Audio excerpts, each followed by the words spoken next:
So you heard the president. He was saying there we will forgive $10,000 in outstanding federal student loans. That's just one part of a three-part loan forgiveness plan announced by President Biden today. All Your Side's Taylor Levesque joins us live with the details of this plan and what borrowers can expect. Taylor. Yeah, President Biden announced just a little bit ago that the Department of Education will provide up to $20,000 in debt cancellation to Pell Grant recipients and up to $10,000 in debt cancellation for non-Pell Grant recipients.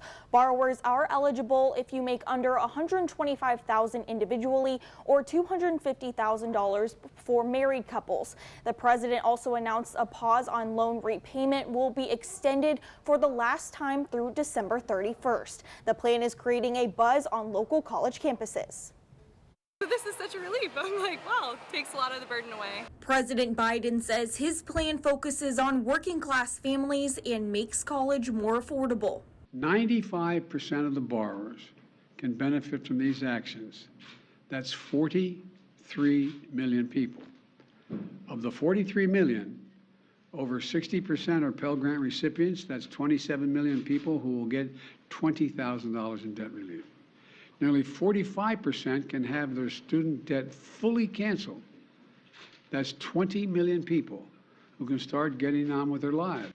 The plan is also designed to improve the student loan system by cutting monthly payments in half for undergraduate loans, proposing a rule to allow borrowers who worked in nonprofits in the military, federal, state, or local government to receive credit towards loan forgiveness, and reducing the cost of college and holding schools accountable for raising prices. Current students are eligible for this debt relief, though the income ceiling will be based on the earnings of anyone who claims them as a dependent.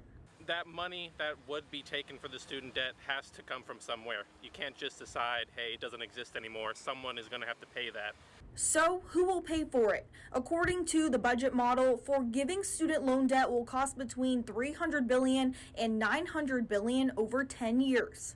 There's plenty of deficit reduction to pay for the programs, cumulative deficit reduction to pay for the programs many times over.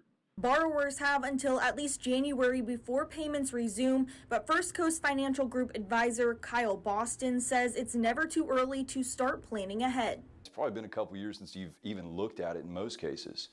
Log into your loan servicer, go online, make sure that all your information is current because they're probably going to want to contact you here pretty soon too. And then understand the loan. How is that going to affect your income and your expenses and your budget? The Department of Education is in the process of building an application process for borrowers to claim relief. That application will be available no later than the end of the year. In the newsroom, Taylor Levesque, First Coast News, on your side.